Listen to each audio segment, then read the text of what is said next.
Thank you sir. அடுத்தபடியாக நடிகர் ஜஹா அவர்களை பேச அழைக்கிறோம்.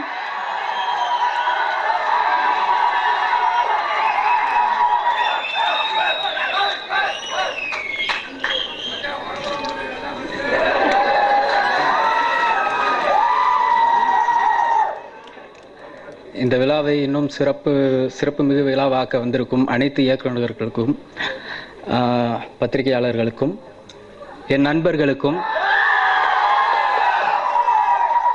வணக்கம்.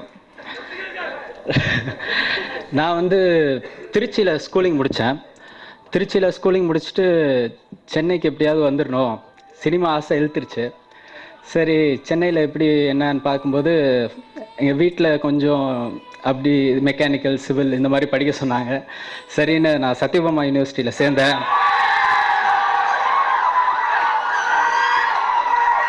சேர்ந்துட்டு இருந்தாலும் என்ன பண்ணுறது, காலையில் காலேஜ் போகிறோம், சாயங்காலம் வரோம், ஒன்றும் இல்லை, எப்படி நம்ம சினிமா போக போகிறோம் அப்படின்னு யோசிச்சுட்டு இருந்தேன். அதுக்கப்புறம் செகண்ட் இயர் படிக்கும்போது ஈவினிங் காலேஜ் ஆல்கமி இன்ஸ்டியூட்டில் சேர்ந்தேன் ஆக்டிங்க்கு. 1 இயர் முடிஞ்சது. 1 இயரில் நிறையா கம்பெனி போனேன், எதுவும் செட் ஆகல. அதுக்கப்புறம் இளையதேவன் சார் வந்தார். இந்த மாதிரி ஞானக்கிருக்கன் படம் பண்ண போகிறாரு அப்படின்னு சொன்னாங்க. ஹீரோ பார்த்துட்டு இருந்தாங்க. ஆடிஷனுக்கு போனேன். சார் ஒரு 2-3 சீன் பண்ண சொன்னார். பண்ணி காமிச்சோன்னே அவருக்கு பிடிச்சி போச்சு. சரி, இந்த தம்பியை போட்டுடலாம் அப்படின்னாங்க. அப்போ எனக்கு ரொம்ப ரொம்ப சந்தோஷமாக இருந்துச்சு. பட் ஞானக்கிருக்கன் படம் முடிஞ்சோன்னே எனக்கு அப்போ இருந்த சந்தோஷத்தை விட பல மடங்கு சந்தோஷமாக இருக்குது. ஏன்னா இது ஒரு சாதாரண படம் இல்லை, இது ஞானக்கிருக்கன் அப்படின்னு சொல்லிட்டு எங்கள் டைரக்டரை பற்றி கண்டிப்பாக பேசியே ஆகணும். ஏன்னா அவர் ஒரு டைரக்டர், ப்ரொடியூசர், இந்த படம் இதோட எனக்கு அவ்வளோதான் லிமிட், நான் ஒரு டைரக்டர், ப்ரொடியூசர் அப்படின்னு இருந்துடாமல் எல்லா பாரத்தையும் தான் மேலே போட்டுக்கிட்டாரு. ஒரு சின்ன இப்போ ஒரு சீன் எடுக்கிறாங்க, ஒரு க்ரௌடில் பின்னாடி ஒரு ரியாக்ஷன் கொடுக்காம ஒரு பொண்ணு நிற்குதுன்னா அதை டேக்கை கட் பண்ணிட்டு திருப்பி அந்த பொண்ணுக்கிட்ட போய் சொல்லுவார், நீ இப்படி பண்ணுமா அப்படின்னு. அது தெரியக்கூட தெரியாது கேமராவில். பட் அவருக்கு எல்லாம் பர்ஃபெக்டாக இருக்கணும், அதுதான் அவர் மைண்டில். Is a perfectionist. ஸோ நான் இவர் எந்த வேலையுமே ஒதுக்கி வச்சிட மாட்டார்.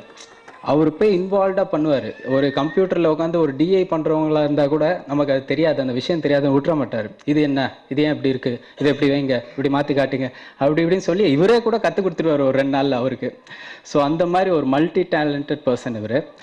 அண்டு பார்த்தீங்கன்னா இந்த 1.5 வருஷமாக கிட்டத்தட்ட எல்லா வேலையும் அவர் போட்டு செஞ்சது நான் பார்த்தேன்.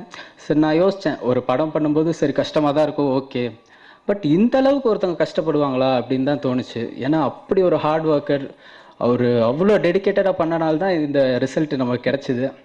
அதுவும் அவர் படத்தில் நான் இன்ட்ரடியூஸ் ஆகிறேன் அப்படின்னு நினைக்கும் போது நான் ஏதோ பாக்கியம் பண்ணியிருக்கேன். எனக்கு ரொம்ப ரொம்ப ரொம்ப சந்தோஷமாக இருக்குது. அண்ட் தாஜ்நூர் சார், இந்த விழாவின் நாயகன் தாஜ்நூர் சாரை பற்றி பேசி ஆகணும். இந்த இடம் மட்டும் இல்லை, இதுக்கப்புறம் எங்கே பேட்டி எடுத்தாலும் கண்டிப்பாக அவரை பற்றி பேசுவேன். ஏன்னா என்னோடய ஃபஸ்ட்டு படம் அப்படின்னு சொல்லிட்டு சரி ஏதோ ஒரு பாட்டு 2 பாட்டு ஹிட் ஆகி எஃப்எம்மில் சன் மியூசிக்கில் போட்டால் ஜாலியாக பார்க்கலாம் அப்படின்னு நினச்சேன். பட் இவர் ஒவ்வொரு பாட்டும் 1, 2, 3, 4, 5 பாட்டுமே ஹிட்டு கொடுத்துருக்காரு. நீங்கள் 3 பாட்டு தான் பார்த்துருக்கீங்க, இப்போ நீங்கள் கேட்பீங்க. எல்லா பாட்டும் சூப்பராக இருக்குது, எனக்கு ரொம்ப பிடிச்சிருச்சு. சார் உண்மையிலே ரொம்ப கலக்கிட்டார். And co artist Daniel Balaji sir, Archana Kavi, Sushmita, Thambi Ramaiah sir, அப்புறம் எல்லாருமே, செந்தி மேடம். ஸோ இவங்கெல்லாம் என்கிட்ட நான் புது பையன், கேமரா முன்னாடி நிற்காதவன் அப்படின்லாம் பார்க்காம என்னை ஒரு ஃப்ரெண்டாக டீல் பண்ணாங்க. எனக்கு சொல்லி கொடுத்தாரு டேனியல் பாலாஜி சார். அவர் ஆக்டிங் வேட்டையாடு விளையாட காக்காலாம் இப்படி கலகியிருப்பார், உங்களுக்கே தெரியும். ஸோ அவர் எனக்கு நிறைய விஷயம் சொல்லி கொடுத்தாரு. இது இப்படி பண்ணும், அப்படி பண்ணும். ஒரு சின்ன விஷயம் கூட எல்லாருமே எனக்கு ஒரு ஃப்ரெண்டாக இருந்து பண்ணனால தான் நான் இந்த அளவுக்கு இங்கே நிற்க முடியுது. ஒரு சுமாராக நல்ல ரிசல்ட்டு தெரியுது உங்களுக்கு. அண்டு இதில் ஒர்க் பண்ண டெக்னீஷியன்ஸ், கண்டிப்பாக கேமராமேன்ஸ் செல்வகுமார் சார் அப்ரிஷியேட் பண்ணியே ஆகணும். அவர் சான்ஸே இல்லை, அவ்வளோ ஒரு ஹார்ட் ஒர்க்கரு, உட்கார மாட்டார், அங்கே எங்கே சுற்றிக்கிட்டே எந்த ஷாட்டு கிடைச்சாலும் அழகான ஷாட்னா வச்சிருவார். அந்தளவுக்கு என்னை ரொம்ப என்கரேஜ் பண்ணார். கேமரா முன்னாடி நடிக்கிறது தான் சினிமா. ஸோ அது ரொம்ப முக்கியமான விஷயம். எனக்கு நிறையா கற்றுக் கொடுத்தாரு. நிறைய விஷயம் அவர்கிட்ட கற்றுக்கிட்டேன். அவர் மட்டும் இல்லாமல் எடிட்டர், மற்ற எல்லா டெக்னீஷியன்ஸ்க்கும் என்னோட நன்றிகள். ஏன்னா எல்லாருக்குமே இது எனக்கு டோட்டலாகவே ஒரு புது அனுபவம் தான்.